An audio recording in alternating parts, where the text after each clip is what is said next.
Gelombang serangan konflik Israel-Iran masih terus berlanjut. Baik dari pihak Israel maupun Iran saling serang dan menargetkan fasilitas militer hingga energi. Warga diramatkan Israel dievakuasi setelah sejumlah serangan rudal Iran menghantam wilayah tersebut. Kerusakan gedung dan sejumlah fasilitas publik pun terlihat di beberapa titik di kota tersebut. Sementara itu, rekaman yang diambil pada hari Rabu menunjukkan gumpalan asap mengepul di atas markas besar bulan sabit merah Iran menyusul serangan udara Israel. Israel juga menyebut ada 50 jet tempur yang dikerahkan dalam operasi berbasis intelijen terhadap target militer Iran di Teheran. Pemerintah Indonesia menaikkan status siaga ke level 1, menyusul makin intensnya eskalasi konflik antara Iran dan Israel. Menteri Luar Negeri Sugiono telah menginstruksikan kedutaan besar setempat melakukan asesmen untuk evakuasi warga negara Indonesia. Level kesiagaan di kedutaan Iran, di kedutaan Teheran menjadi dari level siaga 2 menjadi level siaga 1. Kemudian mulai juga melaksanakan langkah-langkah kontingensi dan langkah-langkah evakuasi bagi warga negara Indonesia. Kami juga sudah melakukan komunikasi dengan beberapa negara tetangga Iran, memohon supaya pada saat terjadi evakuasi nanti warga negara kita diberikan kemudahan melewati perbatasannya. Total 386 WNI di 11 kota terdampak konflik di Iran sejak 13 Juni lalu. Mayoritas WNI di Iran adalah pelajar dan mahasiswa. Tim Liputan Kompas TV.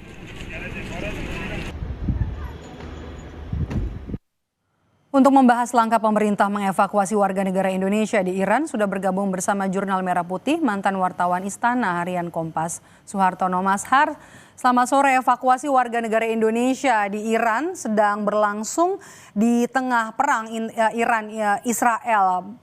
Apa yang bisa kita baca dari makna evakuasi dan juga perintah dari Presiden Prabowo Subianto?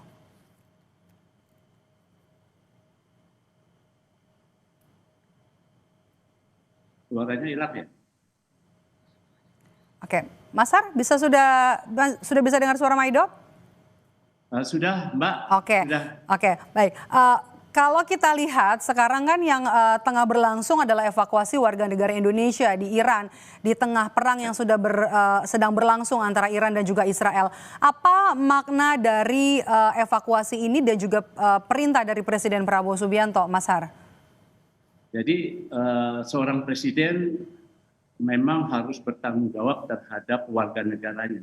Satupun warga negara Indonesia ada dimanapun dia harus dilindungi, dijaga dan diselamatkan. Nah, apalagi dalam situasi krisis perang seperti ini ya. Jadi meskipun di tengah kunjungan kenegaraannya, Presiden Prabowo begitu memperhatikan keselamatan warga negara Indonesia. Jadi beliau sudah memerintahkan untuk segera memulangkan 380 warga negara Indonesia, terutama mahasiswa dan pelajar yang tengah mengikuti pendidikan di Iran untuk dipulangkan ke Indonesia. Jalurnya yang sedang disiapkan adalah jalur darat, karena jalur udara tidak mungkin ditempuh karena masih gencarnya serangan dari Israel maupun serangan balik dari Iran. Nah, ini menunjukkan bahwa penyelamatan satu orang ini adalah utama dari Presiden untuk menyelamatkan jiwa. Itu satu. Maknanya menyelamatkan jiwa warga negara Indonesia. Kedua, keselamatannya juga harus dijaga. Dan ketiga adalah mengurangi risiko. Mengurangi risiko yang ada pada warga negara Indonesia bila mana tetap berada di wilayah perang tersebut. Jadi mereka harus diselamatkan. Jadi seperti itu, Mbak. Jadi memang intinya di balik evakuasi ini adalah memindahkan dulu untuk sementara atau mungkin permanen supaya mengurangi resiko-resiko dari krisis yang terjadi, terutama kematian. Dan Menlu juga kemarin kan sudah ada statementnya ya ketika di Rusia untuk evakuasi yang paling dekat adalah ke negara-negara yang ada di sekitar Iran yang lebih aman ya. Oke, kalau melihat dari track record sejarah selama meliput di istana juga meliput kegiatan agenda presiden, siapa-siapa saja, presiden mana saja yang pernah menyelamatkan warga negara Indonesia dari perang dan juga wabah di negara asing, Mashar? Ya, itu ada sejarahnya ya, tapi mungkin saya jelaskan dulu. Pada tanggal 31 Januari 2011 di era Presiden Susilo Bambang Yudhoyono, saya itu bersama 4 atau 5 wartawan mendapat tugas untuk meliput pemulangan, evakuasi ratusan pelajar dan mahasiswa Indonesia yang berada di Mesir.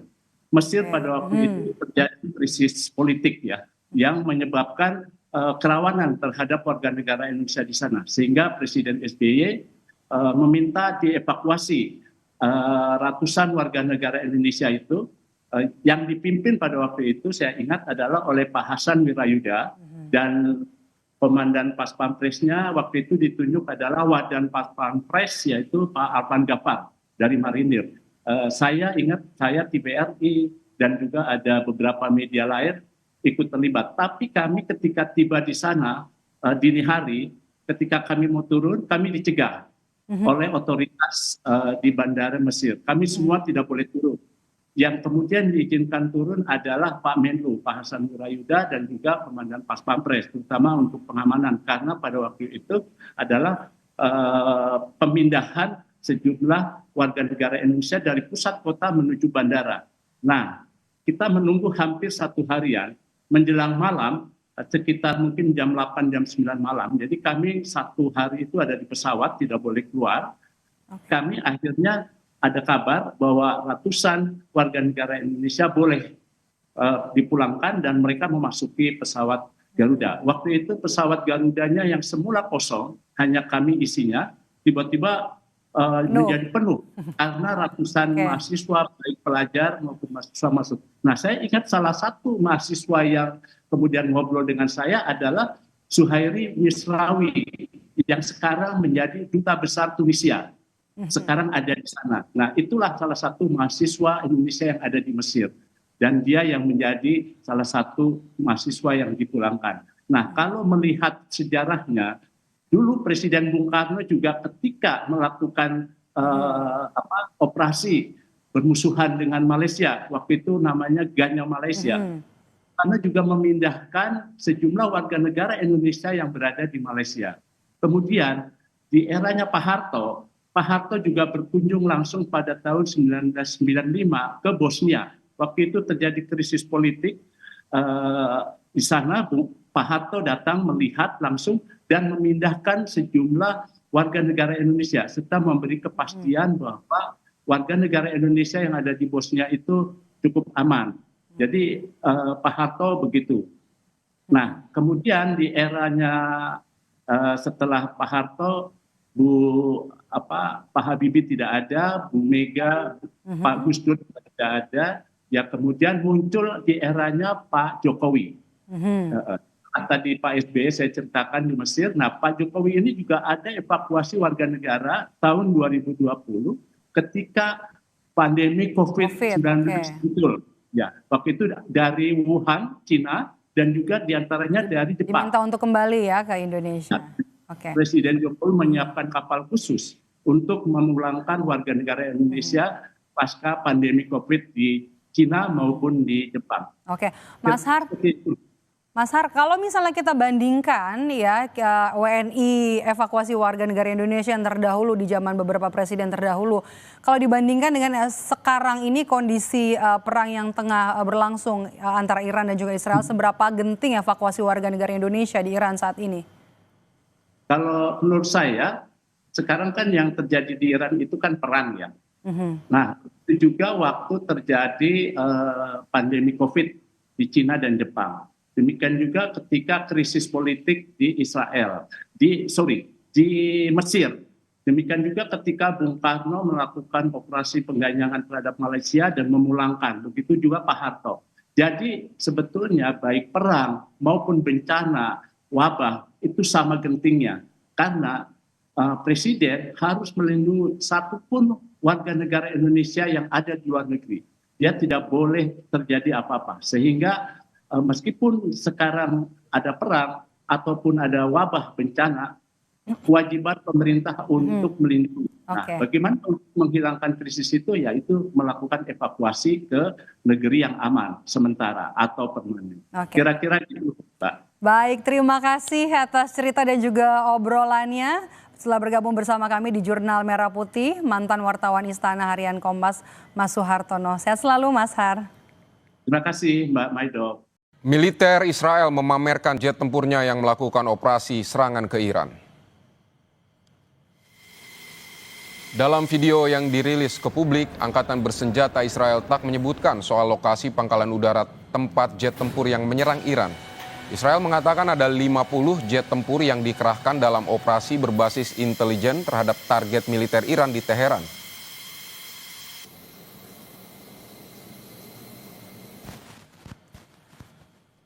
Iran dalam perang menghadapi Israel mengandalkan sejumlah pesawat lamanya seperti F-14A Tomcat, F-5E Tiger, dan F-4 Skyhawk, Sukhoi Su-24, Mikoyan, MiG-29, dan Chengdu F-7. Angkatan Udara Iran di atas kertas kalah kualitas dari Israel. Pesawat tempur Iran sejauh ini hanya terdiri atas 2 generasi. Terdiri dari generasi di era kekuasaan Wangsa Pahlavi diperoleh dari Amerika Serikat. Kemudian di era pasca revolusi diisi oleh pesawat dari Rusia dan Tiongkok. Sementara kekuatan Angkatan Udara Israel diperkuat jet tempur pesawat F-35, F-15 dan F-16 yang telah mengalami modifikasi. Untuk pesawat tempur, Israel disokong sepenuhnya oleh Amerika Serikat. Armada udara Israel yang terbaru dan paling canggih ialah F-35I yang sudah dibekali dengan kemampuan siluman dan dapat mengeliminasi sejumlah target dalam waktu bersamaan, baik target di udara maupun di permukaan. Kalau kabar ada yang menyebutkan bahwa sekarang sudah mulai kewalahan menghadapi sistem menghadapi serangan Iran, bagaimana? Ya, jadi kami sering bertukar pikiran juga dengan analis-analis lain. Kalau kita lihat sekarang ini adalah memasuki fase attrition warfare atau perang atrisi. Jadi Iran itu meluncurkan beberapa fase dengan jumlah terbatas dengan tujuan sebenarnya hanya untuk menghabiskan stok rudalnya Iran, begitu. Ya. Oke, sebelum kita bahas sistem pertahanan udara Iran, kita akan juga saksikan visual rudal balistik yang diluncurkan atau di-launch oleh Iran dari Teheran. Kita akan lihat tampilannya nanti. Dari visual yang kami dapatkan langsung dari Tel Aviv kemarin, kita lihat, ya ini dia. Kami ambil sumbernya dari Fury. Ini bentuk, nah ini sistem pertahanan udara Iran yang mencegat rudal. Nah, ini apa yang dipakai? Salah satunya tentu saja yang mereka punya beberapa rudal ya. Tapi tentu saja yang paling utama itu adalah rudal S-300 yang mereka dapatkan dari Rusia ya? Ya, Rusia. Tapi ada juga beberapa sistem yang mereka kembangkan sendiri. Tentu saja ada yang mengkopi dari Rusia, ada dari Cina, dari Korea Utara. Memang keunggulannya Iran itu mereka mampu memproduksi dalam jumlah besar. Gitu. Kuantitasnya yang kuantitasnya mereka, betul. Dan mereka punya banyak pabrik yang juga menjadi salah satu sasaran utama ketika Israel menyerang di hari pertama. Nah, ketika tadi ada visual meledak di udara, itu berarti sudah diintercept serangan dari Israel. Sudah diintercept, betul. Cuman ketika intersepsi itu belum tentu tidak hilang ya bahayanya, karena pecahannya itu masih bisa berbahaya begitu. Dan tetap bisa ada yang tembus juga ya? Betul. Nah ini tadi yang kita bahas, S-300 dan Bafar 373. Kalau tadi Mas Prima sudah menjelaskan S-300. Bagaimana dengan Bafar 373? Bafar 373 ini adalah salah satu kreasi mereka ya. Jadi memang salah satu ciri khasnya Iran itu dia banyak produksi dalam negerinya. Jadi karena mereka di tengah kondisi himpitan embargo gitu, temannya sedikit, jadi mereka memproduksi salah satunya adalah Bafar 373 ini. Gitu. Nah, kita akan juga saksikan bagaimana drone-drone yang ini saling kirim drone seperti itu. Iya, betul. Oh, rudal dulu. Kita akan bahas rudal dulu. Rudal balistik. Nah, kita akan saksikan visual rudal balistik yang dikirimkan dari Israel terlebih dahulu ya, atau dari Iran dulu. Ya, kita akan saksikan sesaat lagi. Kita akan coba. Iya, ini dia. Coba kita lihat. Nah, ini rudal apa ini? Kayaknya ini dari Teheran ya. Ya, ini dari Teheran. Oh iya. Dan kalau kita lihat launch-nya itu luncurannya itu langsung vertikal ke atas. Iya, betul. Jadi Iran itu belakangan sudah ada bukti-bukti dari analis menyimpulkan bahwa mereka sekarang sudah mulai menggunakan rudal Fatah. Rudal Fatah itu rudal hypersonic mereka yang terbaru. Sebelumnya beberapa analis menyimpulkan sepertinya jangkauannya kurang jauh, tapi ternyata sudah mulai ada bukti bahwa rudal Fatah itu digunakan. Gitu. Oke. Ada juga kalau yang saya lihat Emad, Ghadar, Khaibar, Sekhan itu sama canggihnya dengan Fatah. Tapi tetap saja yang paling canggih adalah Fatah karena dia hipersonic. Hipersonic itu adalah rudal yang dia bisa lebih dari 5 Mach speed, 5 kali kecepatan suara. Kalau Fatah ini dia bisa 13 sampai 15. Kalau Emad dan yang lain itu masih yang generasi lama. Dia generasi memang lama. Generasi lama begitu. Nah, yang baru ini katanya yang terbaru ini ada Sejil. Tadi juga kita sempat saksikan visualnya. Bagaimana kekuatan Sejil ini? Sejil ini dia kalau nggak salah dia termasuk yang solid fuel. Jadi dia fast response. Kalau yang lain itu kan dia liquid fuel, itu preparation time-nya agak lama. Kalau solid fuel itu bisa lebih cepat. Jadi mereka bisa segera serang. Nah,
Saya Odin Fridianto.